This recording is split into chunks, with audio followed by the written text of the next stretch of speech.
to switch to a different plan twice. And so it's really, really disappointing to see them continue to behave this way. Like you said, it's do as I say, not as I do. And this is just another example of that. They're driving around. They're not driving around in these cars. So. Madison Jessiano, hey, you're great. Thank you so much for joining us tonight. Appreciate you having you on. Liz. And thank you for having us in your homes. Thank you so much for watching. Lou Dobbs is next right here on the Fox Business Network. Have a good night.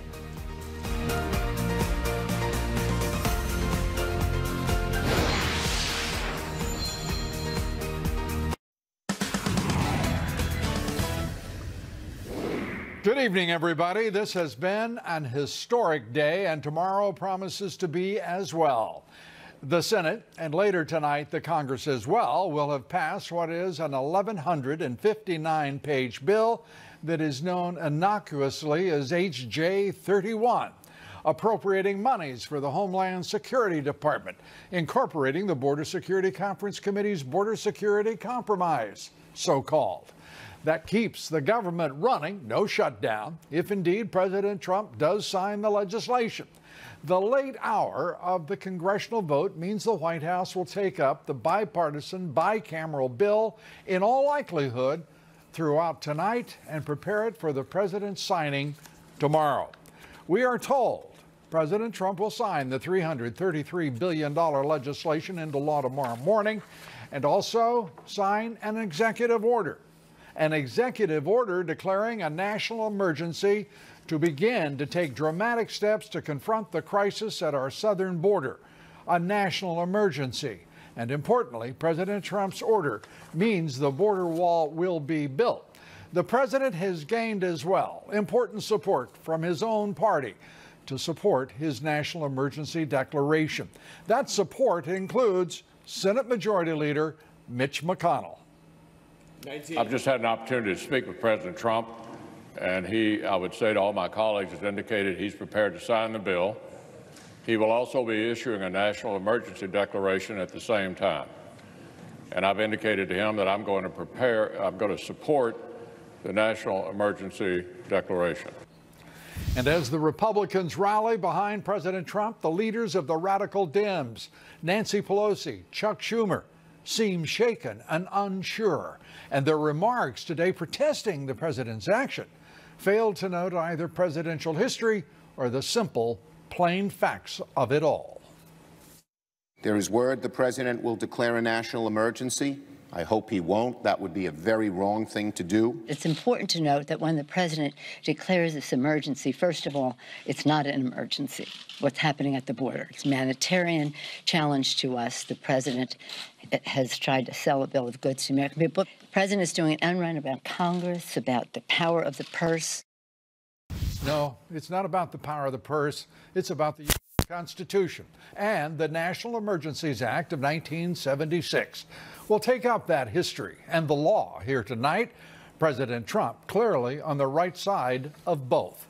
More history made today. The Senate confirmed President Trump's nominee as Attorney General William Barr.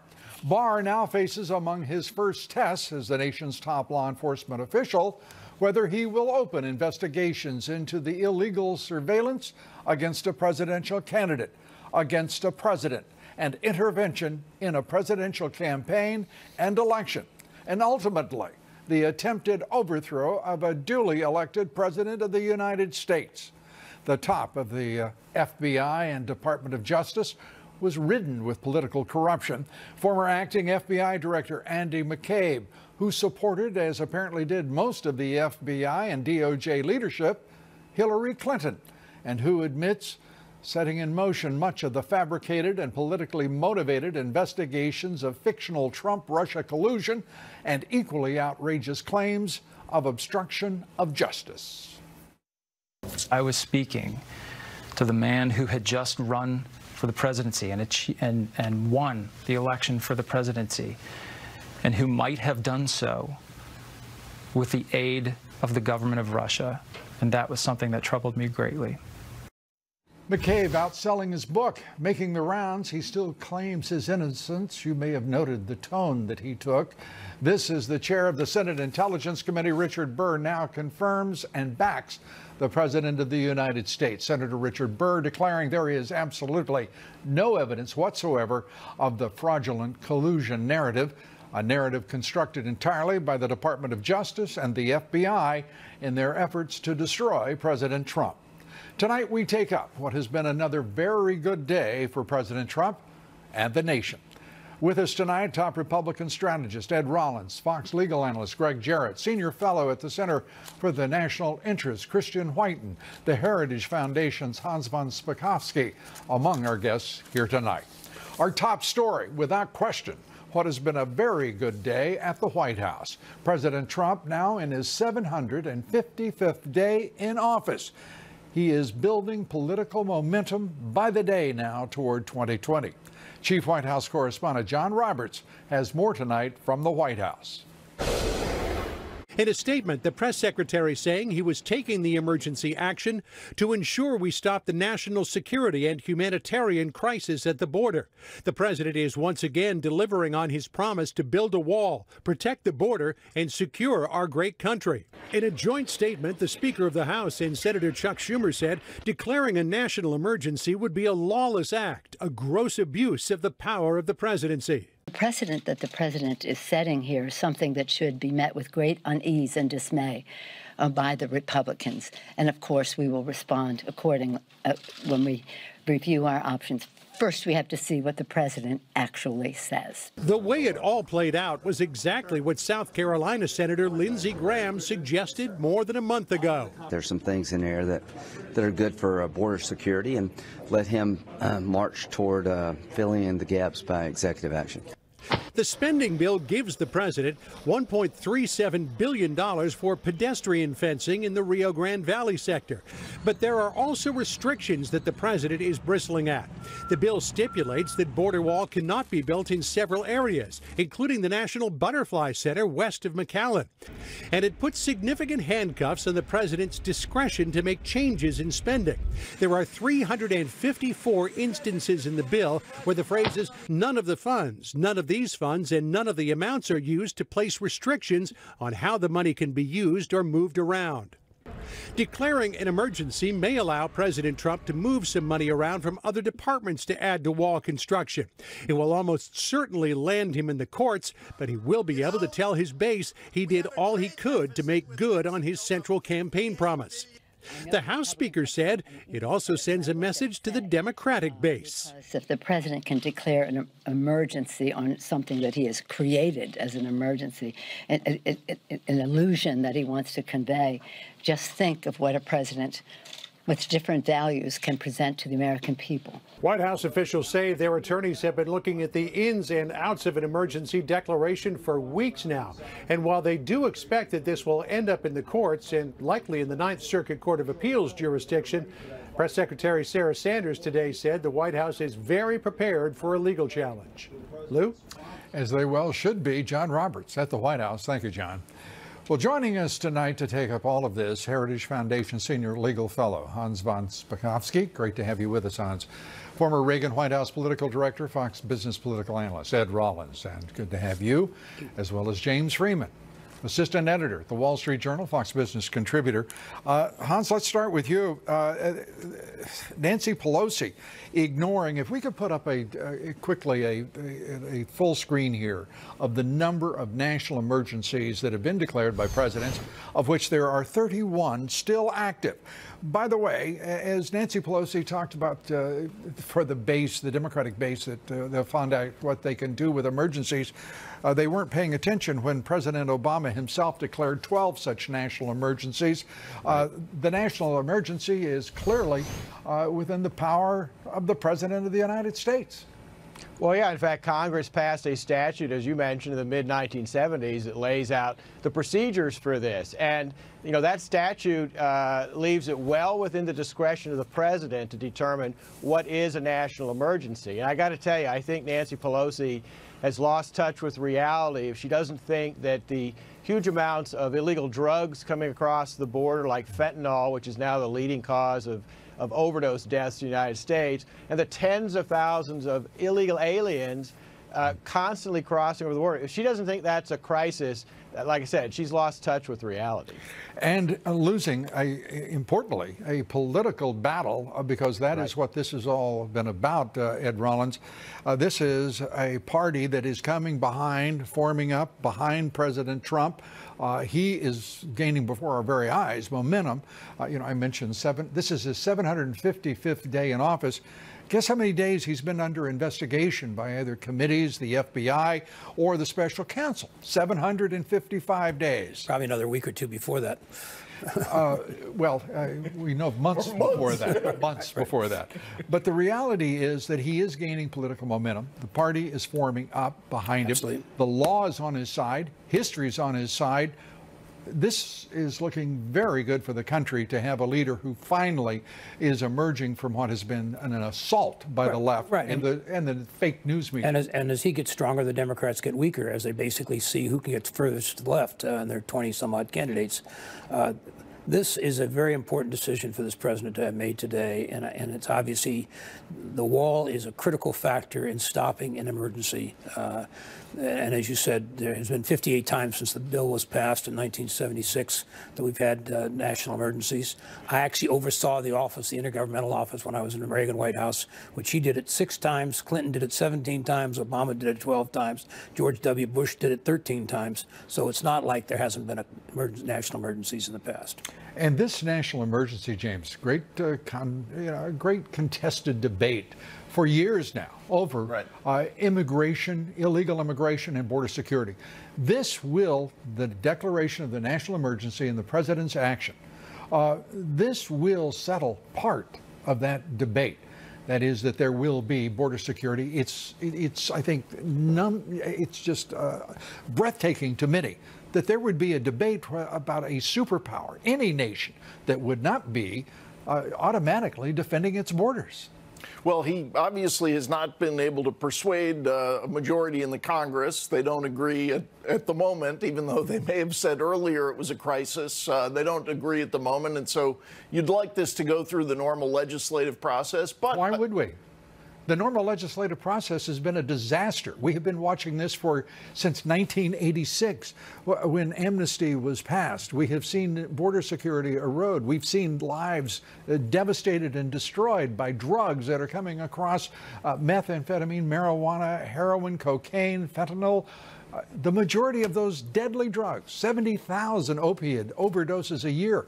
How can anyone in good conscience not want to control that border and stop the import of those deadly drugs alone? Forget illegal immigration, terrorists, you name it, sex trafficking. Those deaths alone should be enough to want to secure the border for any American. Well, I think you want to get funding the way our Constitution sets it out and get the approval of the Congress, or seek to punish your opponents at the next election. I think he has an argument. The House of Representatives is probably going to sue. He has a law. It's called the National Emergencies Act of 1976, giving him that power. I agree with you. He's on a threshold level.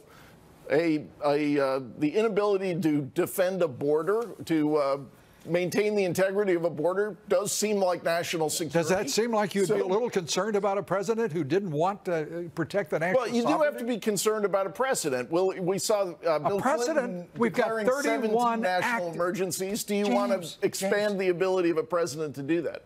James, President Obama, of those 58 that Ed just referenced, President Obama wrote 12 executive orders.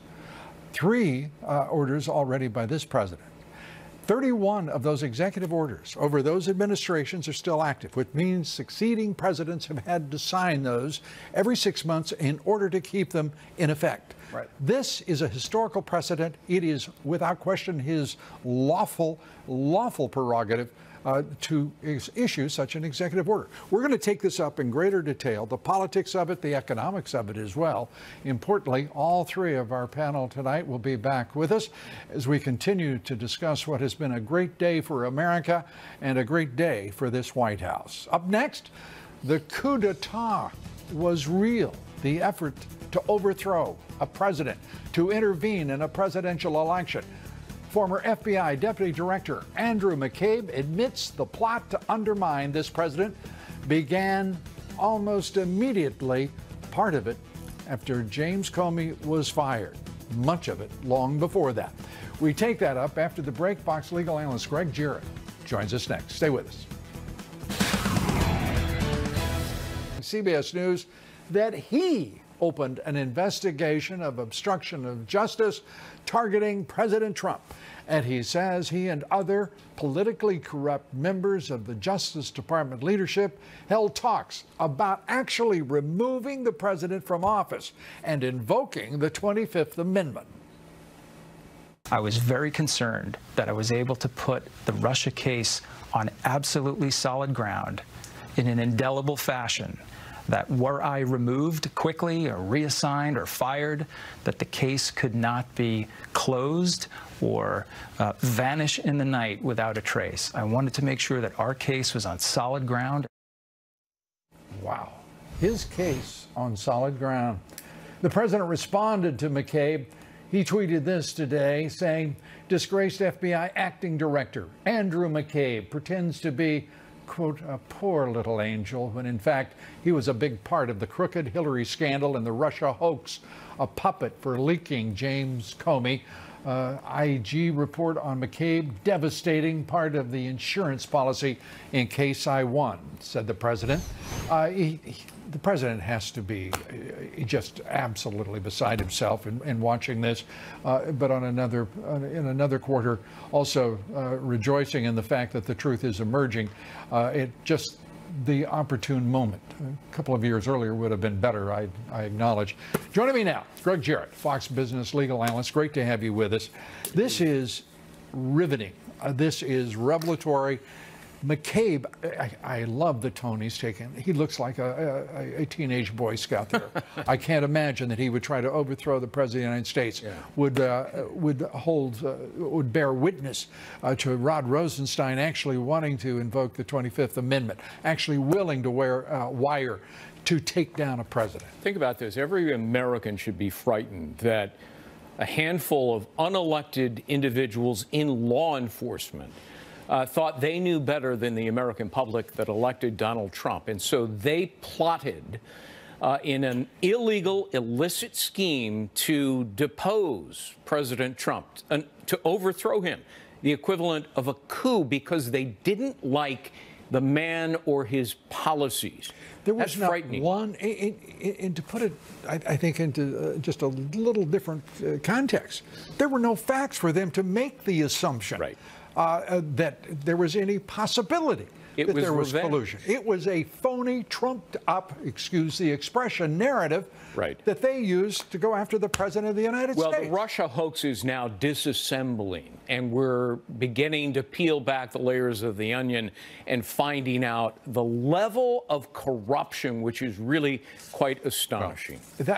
This is a historic moment for this president, who, as I said, has been under investigation literally every day that he's been in office. He was sued his second day in office for emoluments. He hadn't even unpacked his bags yet, and he was being sued. This is the beginning of, I think, a historic turn for this president. He is emerging as the victor on every issue that he has confronted, every challenge he's confronted. Momentum moving toward 2020. McCabe, Rosenstein, who had lied, but who was the author of the memorandum that led to the firing. He volunteered to write that memo. It doesn't suit me that he suddenly he became a coward in the face of the Democratic Party's outcry. This is a man with unknown motivations. It is far more complex, I think, than we know right now. He is manipulative and nefarious. He continues to hide his own wrongful conduct by obstructing lawful subpoenas from Congress. He has a lot to answer for. It will not end well for Rod Rosenstein or Andrew McCabe. And Paul Ryan, who would not permit subpoenas. He has a lot to answer for as well. He'll be back driving the Wienermobile. Yeah. That was his previous job. Well, as we turn to the idea of investigating the investigators. William Barr, the new Attorney General, sworn in just this evening. Is he going to investigate? Do you have faith? He said he would. In his confirmation hearing, Lindsey Graham put it squarely to him. Do you have confidence that he will actually go after this group of nefarious criminals who lead the Justice Department, who led the Justice Department and the FBI? I think he's always been an honest and honorable man, so when he said in his confirmation hearing he would investigate them, I believe he will. All right. Greg Jarrett, good to have you here. Thank you very much. Thanks so much. And Greg has a new book, a brand new, updated version of the Russia hoax, bringing to bear the latest developments.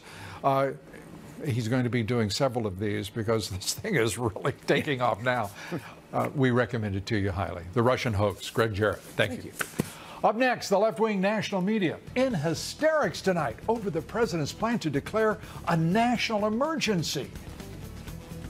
This is currently Congress surrendering their principal authority under the Constitution, the power of the purse, if they allow this rogue action to take place. The president has punked the nation, taking the news cycle hostage. You're going about trying to get your wall in a way that sets a bad precedent. This is not going to be the end of the discussion. It's the beginning of the discussion, the debate, and probably almost certainly the court fight over that national emergency.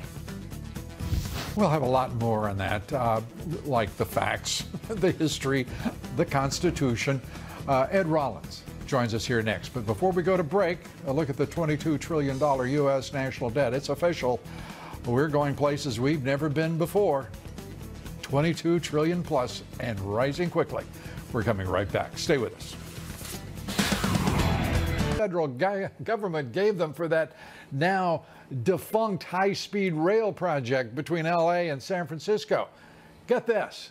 The California High-Speed Rail Authority tells us they've spent already $6.2 billion. 22 sites are under construction, just 2 completed, of course. And earlier this week, the president telling New York Governor Andrew Cuomo, well, he wanted some help with those higher limits on taxes, state taxes. And the president had just a thought for him. This president is very solution-oriented. He said, Governor Cuomo, why don't you open up your state to fracking? And that'll help your stagnating economy, particularly the northern parts of the state. The governor lamenting the fact that people are leaving his state in droves because of higher state taxes. What do you think? Cuomo's the one who said, you know, America was never great again. He's talking to the man who is doing everything he can every day to do that. I would have had a different response, I assure you, to the good governor. Joining us once again, former Reagan White House political director, Fox Business political analyst, Ed Rollins. What does it take, do you think, for Andrew Cuomo to go down to Washington and beg the president for help because he can't run a state and he's got an out-of-control budget? Well, he's not going to do it to begin with, and the president's not going to. No, I'm talking about Andrew Cuomo. I mean, what is going through his head? You know, he's an egomaniac, always has been. Thought he could be president, decided he was not going to make that chase. But at the end of the day, Pennsylvania with fracking has just reinvigorated their economy. We're right adjacent to it. Yeah. We won't have fracking. We have high taxes. We lost Amazon today, which is another major issue. The New Yorkers drove them. Drove them out. You know, it's not you're a capitalist enterprise. Not a good place to do business. You know, so it's. But I have to give the folks credit in New York who said, you know what, giving away all of the services and infrastructure of public goods is not a very smart idea. I know a lot of people, the libertarians will go nuts when I say something like that. But the truth of the matter is corporate America has to stand up and pay their fair share. I mean, good Lord, they're outsourcing. They've been outsourcing jobs for years, offshoring production, and now they don't want to pay taxes. Well, especially where it's been reported Amazon has not paid any taxes in the last 2 years. We're getting so far afield here so quickly, I can't even believe it. Let's get back to something I know something about. Let's turn to, very simply, the president signing a declaration of national emergency and signing the the Joint House Resolution 31, $333 billion, and the compromise legislation. He gets $1.4 billion, but he's going after now more monies through transfer and supported by Majority Leader, what do you know, Mitch McConnell. Well, it's very important for McConnell to do that, and I think it's very important for the president to do this. It's very important for the American public to have that wall. The president's lived up to his promises again, and I think to a certain extent he'll charge forward. If he wants to go to court, they want to take him to court, great. The court's got to settle these issues. The quicker they do it, the better. So, well, the court just has to not enjoin the president. That's exactly. And by the way, if there is a court that would enjoin the president of the United States in declaring a national emergency, it's quite a court, because there is precedent. 58 of these national emergency declarations, 31 still active. As I said earlier in the broadcast, that means the presidents, succeeding presidents, have had to reauthorize those national emergency declarations. Absolutely. And Pelosi's acting like she never heard of one. I mean, give me a break. Let's turn to what the president can do here now. He's got a new attorney general. He has everything seemingly moving his way. He's got Andrew McCabe making not only a fool of himself, but shedding even more light on the toxic and politically corrupt FBI and Justice Department leaderships over these past years. Well, the idea that he was even going to talk about the 25th Amendment, which has nothing to do with the job of the president, it's whether the president's incapacitated, to use that as the excuse to get him out. It's just, it's criminal. It literally is a treasonous act. And he's out selling books. Well, he's not going to sell many books. And he should be indicted. He should be indicted even for having that. And what I would want to know is, if he did approach the vice president, as it claims on this show, what did the vice president do after that? Absolutely. And a very good question it is. Right. As always, Ed Rollins, who usually just has good answers. He's got good questions tonight, too. I've watched you for many years. I've watched you, too. Thank you. It's been a pleasure for us both, has it not? As we have aged. Aged? We've aged? You haven't, but I have. Oh, well. Yeah, well, I wish I could convince myself of that. Thanks for the thought. Appreciate it. Ed Rollins. Up next, for the second year in a row, Amazon is going to pay nothing in federal taxes. Look at that. They only made double-figure billions of dollars. Why should they pay taxes? It's Amazon. Come on. Plus, we'll have the latest from Venezuela with former State Department advisor Christian White. He joins us here next. Stay with us. We'll be right back.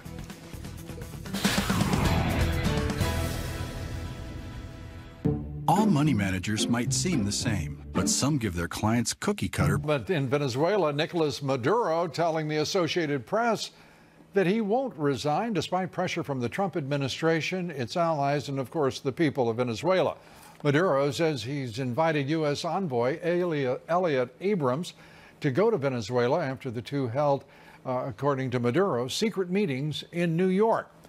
Well, joining me now, Christian Whiten, senior fellow at the Center for the National Interest and former State Department senior advisor in the Trump and Bush administrations. Good to have you with us. Christian, let's start with the idea of secret meetings between Maduro and Elliot Abrams. Your sense about the veracity of the Maduro claims, and secondly, the idea that Abrams should go talk to him. You know, I doubt that the talks took place, and I'm certain they didn't take place at a senior level. After all, Secretary of State Pompeo is over in Europe and has been there all week. Elliot Abrams, the Pompeo's senior envoy for Venezuela issues, was busy yesterday being heckled by the clowns up in the House of Representatives. So I don't know if he was up in New York. It's not a particularly big deal if it is. I mean, sometimes it makes sense to talk to our adversaries, especially if we're trying to orchestrate their exit. And that's what Maduro should do, is exit. As for the idea of Elliot going down to Venezuela, he himself has said the time for dialogue is over. And really, you know, that's probably just an effort to buy time for Maduro. He really needs to see that the writing is on the wall and cede power. It looks as though that is the farthest thing from his mind. That's the appearance. As he digs in, and the military doesn't seem to be offering any support at all to Juan Guaido. Right. However, there are some signs, and there'll be more crises, which is what you need to constantly test that support of the military. In some senses, the military has already shown its limitations, and there are reports that they have gone to Maduro and said, listen, don't ask us to start shooting people in the streets because we're not going to do it. Maduro was able to order the police and military to stop aid from coming in, but there are going to be more attempts at that, and the military will have more and more chances to do the right thing. Yeah, imagine that, a leader refusing help in food sustenance for starving people. Your view on China-U.S. trade talks, they seem to be still at an impasse. Right, and I think the market has way overvalued the chance. I mean, people seem to assume that a deal is coming together. So far, the Chinese have only offered a package of goodies, a lot of stuff that they would buy already, and there's a lot of mendacity. Just this morning, the Wall Street Journal reported that they said, okay, we'll buy a bunch of semiconductors. Well, what they offered, which is worth $20 billion over, or a little bit more over 6 years, just it doesn't make a lot of sense because we do manufacture semiconductors in this country, but we don't finalize them. Yeah, and I love their generous offer to buy just a whole bunch of soybeans as if we were some sort of agrarian third world country. I thought China was the emerging nation. Apparently, in their view, we are the idea that James Malloy has focused on Iran and talked about the threat that's posed. What are we seeing here, Chris? We've got just a little over a minute. What are we seeing in this confrontation, public confrontation and contradiction by the intelligence community leaders of the president's views on North Korea and Iran, when it looks like, frankly, they're damn fools?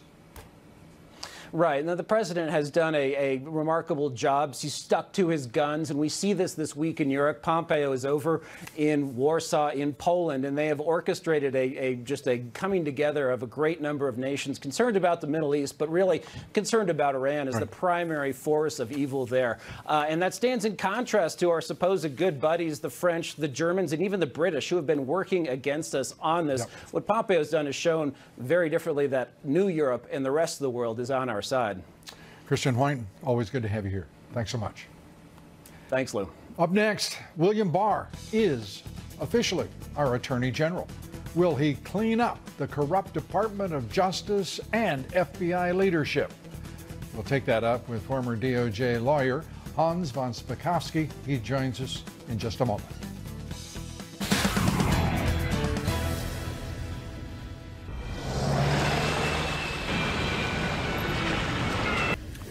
We're joined again tonight by Heritage Foundation Senior Legal Fellow Hans von Spakovsky. Hans, great to have you back. We appreciate you staying with us through the broadcast. Sure thing. As we look at this president ready to sign a national emergency declaration tomorrow, is it, in your judgment, clear and unequivocal that he has the constitutional legal authority to do so? He does, and I find it strange that we already have Democrats talking about going to court about this, given the fact that the law that they passed actually has a process for Congress to end and stop this kind of declaration. All they have to do is pass a joint resolution through Congress. The fact that they're not even talking about doing that tells me they realize they actually don't have the votes to do it. And I want to turn to the fact that there's an effort on the part in the legislation, HR Joint House Resolution 31 passed today, to try to stop the president from securing the border, giving local jurisdictions the ability to stop the wall, they say, outright, wanting to preserve butterflies in a national reservation, all sorts of nonsense, and limiting the use of money. Your thoughts about those attempts at constraint further of executive power? Well, I think they're a bad idea, particularly when it comes to securing the border. I do have to say that I don't think the state government in Texas is going to allow any local jurisdictions, local towns, or anything like that to try to impede the building of the wall. All you have to do is remember that about, a year and a half ago, the state government there passed a law forbidding local towns and cities from establishing themselves as sanctuaries and doing anything to obstruct federal immigration law. So I don't think they're going to allow any local jurisdiction to exercise this kind of power. And that law obviously escaped the attention of the Democratic leadership, certainly, and perhaps the rhino leadership of the Republicans. Let's turn to William Barr. Sure.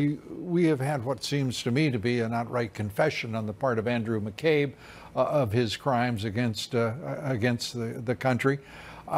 Do you believe Barr has the stomach and the principle to go after these people who so obviously conspired to overthrow a duly elected president of the United States, a sitting president?